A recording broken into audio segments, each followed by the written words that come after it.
दोस्तों 21 नवंबर मार्गशीर्ष मास की पहली गुरुवार की रात घर की इस कोने में रख देना एक मुट्ठी चावल।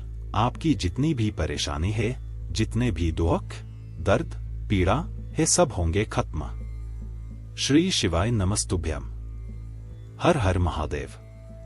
देखें दोस्तों, गुरुवार का जो दिन होता है वो भगवान विष्णु जी का दिन होता है और पूज्य गुरुजी ने कहा है, अगर हमारे बच्चों का पढ़ाई लिखाई में मन नहीं लग रहा है या फिर हमारे व्यापार में, नौकरी में किसी प्रकार की समस्या आ रही है, धन प्राप्ति के सारे रास्ते बंद हो चुके हैं, धन नहीं प्राप्त हो पा रहा है, हमारे कई कार्यों में रुकावटें आ रहे हैं, अड़चने आ रहे हैं, हमारा कोई कार्य सफल नहीं हो पा रहा है, तो पूज्य जी ने कहा कि आपको इस गुरुवार के दिन शिवलिंग के सामने एक विशेष उपाय करना है। तो चलिए जानते हैं इस विशेष उपाय के बारे में। लेकिन उससे पहले अगर आप भोलेनाथ जी को सच्चे दिल से मानते हो तो इस वीडियो को लाइक करें और चैनल को सब्सक्राइब करके कमेंट में हर हर महादेव जरूर लिखें। देखें ये वीडियो बहुत ही खास होने वाला है, क्योंकि इस वीडियो में हम लोग पूज्य गुरुजी द्वारा बताए गए बहुत खास उपायों के बारे में जानकारी हासिल करेंगे, जो गुरुवार के दिन में आपको जरूर करना चाहिए। पूज्य गुरुजी के अनुसार अगर आपके बच्चों का पढ़ाई लिखाई में मन नहीं लग रहा है, या फिर आपको धन प्राप्त नहीं हो पा रहा है, और या फिर आपका कोई भी कार्य सफल नहीं हो पा रहा है, तो आपको यह विशेष उपाय जरूर करने चाहिए। लेकिन पहला उपाय बताने से पहले आपको एक छोटा सा कार्य अपने घर पर जरूर करना है। आपको इस गुरुवार में पूरे दिन में किसी भी समय एक रोटी लेनी है। उस रोटी में थोड़ा सा गाय का घी लगाना है और इसके ऊपर 2 टुकड़े गुड़ के रख लेने हैं। 2 टुकड़े या 4 टुकड़े या फिर 1 टुकड़ा गुड़ का रख लेना है। अब ये रोटी आपको किसी भी लाल रंग की गाय माता को खिला देना है।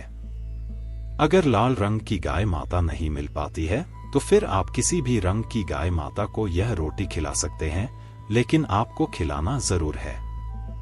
दिखे गुरुवार का दिन समर्पित होता है भगवान लक्ष्मी नारायण को, और इस दिन अगर हम कोई भी पीले रंग की सामग्री को किसी को भी समर्पित करते हैं तो इससे भगवान विष्णु बहुत ही प्रसन्न होते हैं और हमारे कई समस्याओं को समाप्त कर देते हैं। इसलिए आपको एक रोटी में घी लगाकर फिर उसके ऊपर कुछ गुड़ के टुकड़े रखकर गाय माता को जरूर खिलाना है। अब इसके बाद जानते हैं गुरुजी द्वारा बताए गए पहले खास उपाय के बारे में। देखें, इस उपाय के लिए आपको ले लेना है 1 लोटा जल। लोटा तांबे का ले लीजिएगा और इसे पूरा जल से भर लीजिएगा। इसमें जल आप अपने किचन से लीजिएगा। फिर इसी के साथ आपको लेना है 7 चने की दाल। चने की दाल आप ध्यान रखेंगे कि खंडित नहीं होनी चाहिए, टूटी हुई नहीं होनी चाहिए, क्योंकि शिवलिंग में हम कोई भी सामग्री खंडित समर्पित नहीं करते हैं। फिर इसी के साथ आपको एक स्टील का लोटा लेना है और इस लोटे में आपको थोड़ा सा कच्चा दूध मिला लेना है। 1 चम्मच या आधा चम्मच, जितना भी आपको कच्चा दूध मिल जाए उतना मिला लीजिए और फिर इसी के साथ लोटे को आप जल से भर लीजिए। फिर इसी में आपको थोड़ा सा पीला चंदन मिलाना है।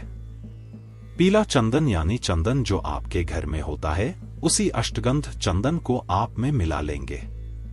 सामने स्क्रीन पर दिखाया जा रहा है, ये होता है अष्टगंध चंदन, और इसको थोड़ा सा आप किसी पात्र में मिला लेंगे। अगर आपके पास नहीं है तो आप 1 टुकड़े या 2 टुकड़े गुड़ के मिला लीजिएगा। अब ये सारी सामग्री लेकर आपको पहुंच जाना है शिवालय। पूज्य गुरुजी ने कहा कि ये उपाय आप इस गुरुवार में सुबह करना चाहें तो सुबह कर लें और शाम को करना चाहें तो शाम को कर लें। अब शिवालय पहुंचने के बाद आप सबसे पहले एक काम करेंगे। जिस पात्र में आप दूध का मिश्रण मिलाए हुए हैं, उस पात्र से थोड़ा सा जल इस डाल के ऊपर समर्पित कर देंगे, यानी डाल को आप थोड़ा सा गीला कर लेंगे। इसी दूध वाले पात्र से आप दाल को थोड़ा सा गीला कर लेंगे। फिर इसके बाद ये 7 दाल आपको शिवलिंग के ऊपर समर्पित कर देने हैं और बृहस्पतेश्वर महादेव का स्मरण कर लेना है।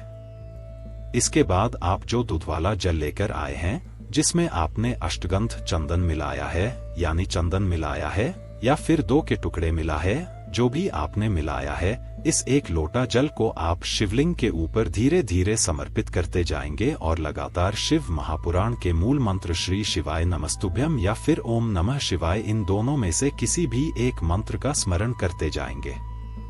और फिर ये जल समर्पित करने के बाद आप जलाधारी से जो जल नीचे गिर रहा है उसको किसी पात्र में थोड़ा सा जरूर ले लीजिएगा। आप चाहे तो इसी लोटे में थोड़ा सा ले लीजिएगा या फिर किसी अन्य पात्र में थोड़ा सा ले लीजिएगा। फिर सबसे आखिर में आपके पास जो एक लोटा जल है, जो शुद्ध जल है, उस जल को आप धीरे धीरे से शिवलिंग के ऊपर समर्पित कर दीजिए और ओम नमः शिवाय या फिर श्री शिवाय नमस्तुभ्यम, इन दोनों में से किसी भी एक मंत्र का जाप कर लीजिए। फिर पूज्य गुरुजी ने कहा कि वहीं शिवलिंग के सामने बैठकर बृहस्पतेश्वर महादेव से प्रार्थना कर लीजिए कि आपके बच्चों का मन पढ़ाई लिखाई में नहीं लगता है, या फिर आपके जीवन में किसी प्रकार की समस्या चल रही है, या फिर आप अपने किसी भी कारण से सफल नहीं हो पा रहे हैं, धन की प्राप्ति नहीं हो पा रही है, किसी भी प्रकार की समस्या है, तो उसे दूर करने के लिए आप बृहस्पतेश्वर महादेव से प्रार्थना कर लीजिए और फिर ये जल लेकर आप पहुंच जाइए अपने घर। अब इस जल का आपको आचमन करना है। देखिए, अगर आपके बच्चों का मन पढ़ाई लिखाई में नहीं लगता तो यह थोड़ा सा जल बच्चों को पिला दीजिए या फिर उनके मस्तक पर लगा दीजिए, जाकर उनके शरीर में छिड़काव कर दीजिए। अगर आपके घर में किसी प्रकार से अशांति का माहौल बना रहता है, लड़ाई झगड़े का माहौल बना रहता है, किसी भी प्रकार की नकारात्मक ऊर्जा आपके घर में है, तो आप इस जल का छिड़काव अपने पूरे घर में कर दीजिए। बस आपको ध्यान रखना है कि आप किसी अशुद्ध जगह में इस जल का छिड़काव नहीं करेंगे, यानी आप अपने बाथरूम में या अन्य किसी भी जगह में जल का छिड़काव नहीं करेंगे। अगर आपके घर में धन की आगमन नहीं हो पा रही है, व्यापार अच्छे से नहीं चल रहा है, तो फिर आपके घर के जो कमाने वाले व्यक्ति हैं, जो लोग नौकरी करते हैं, उनको यह थोड़ा से जल का आचमन करा दीजिए और थोड़े से जल का छिड़काव उनके ऊपर कर दीजिए।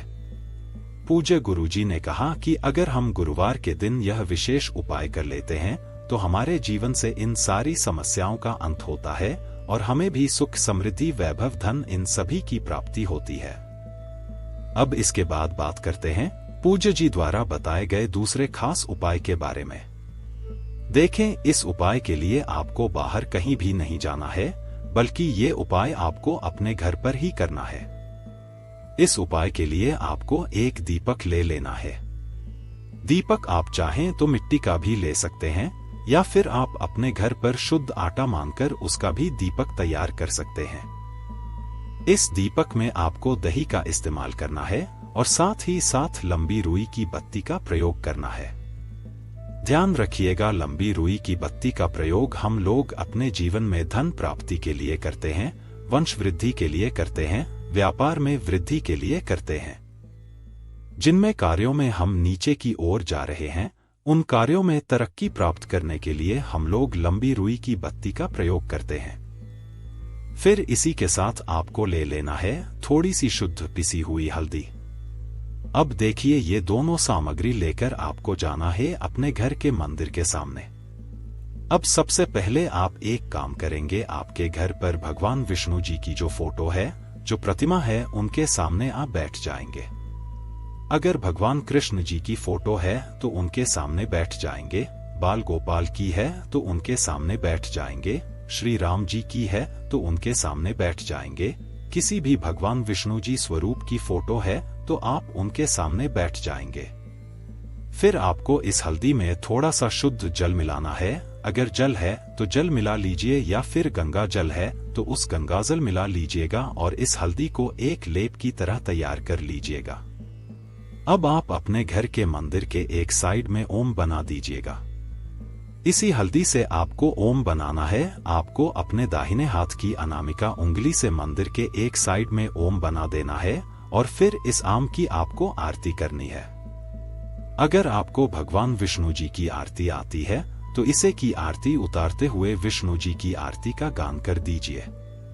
अगर आती नहीं आती है तो फिर आपको नमो भगवते वासुदेवाय इस मंत्र का जाप कर लीजिए। कम से कम 11 बार आप इस मंत्र का जाप जरूर करिएगा। पूज्य गुरुजी ने कहा कि अगर हम इस प्रकार से गुरुवार के दिन भगवान विष्णु जी के बीज मंत्र की आरती उतारते हैं तो हमारे घर के सारे संकट समाप्त होते हैं, हमारे घर की सारी नकारात्मक ऊर्जा समाप्त होती है।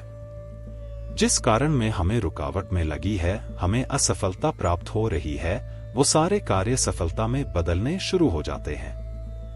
तो आपको यह विशेष उपाय अपने इन सभी कार्यों को पूर्ण करने के लिए जरूर करना चाहिए। अब बात करते हैं पूज्य गुरुजी द्वारा बताए गए सबसे आखिरी उपाय के बारे में। इस उपाय के लिए आपको 1 लोटा जल लेना है। अब इस लोटे में जल भरने के बाद आपको पहुंच जाना है किसी भी केले के वृक्ष के नीचे, क्योंकि गुरुवार के दिन है और केले का वृक्ष हमारे भगवान लक्ष्मी नारायण को समर्पित होता है, इसलिए आपको शाम को सूर्यास्त के पहले ही आप यह उपाय कर लेंगे। सूर्यास्त के पहले आप केले के वृक्ष के नीचे पहुंचकर यह 1 लोटा जल केले के वृक्ष में समर्पित कर देंगे और लगातार ओम नमो भगवते वासुदेवाय इस मंत्र का स्मरण करते जाएंगे। यह जल समर्पित करते हुए आप कम से कम 11 बार ओम नमो भगवते वासुदेवाय इस मंत्र का जाप जरूर करिएगा। फिर इसके बाद वहीं केले के वृक्ष के सामने खड़े होकर या फिर बैठकर आप भगवान लक्ष्मी नारायण से प्रार्थना कर लीजिएगा कि आपके जीवन में धन प्राप्ति से संबंधित जो समस्याएं चल रही हैं, उनको दूर करने की कृपा करें। इस प्रकार से प्रार्थना करने के बाद फिर वापस आप अपने घर आ जाएगा। पूज्य गुरुजी ने कहा कि अगर हम गुरुवार के दिन केले के वृक्ष में 1 लोटा जल समर्पित करते हैं तो इससे हमारी धन से संबंधित सारी समस्याएं समाप्त होती है। तो दोस्तों, ये थे पूज्य गुरुजी द्वारा बताए गए कुछ बहुत ही खास उपाय। दोस्तों, आज के लिए बस इतना ही। मिलते हैं एक और ज्ञानवर्धक वीडियो के साथ। धन्यवाद।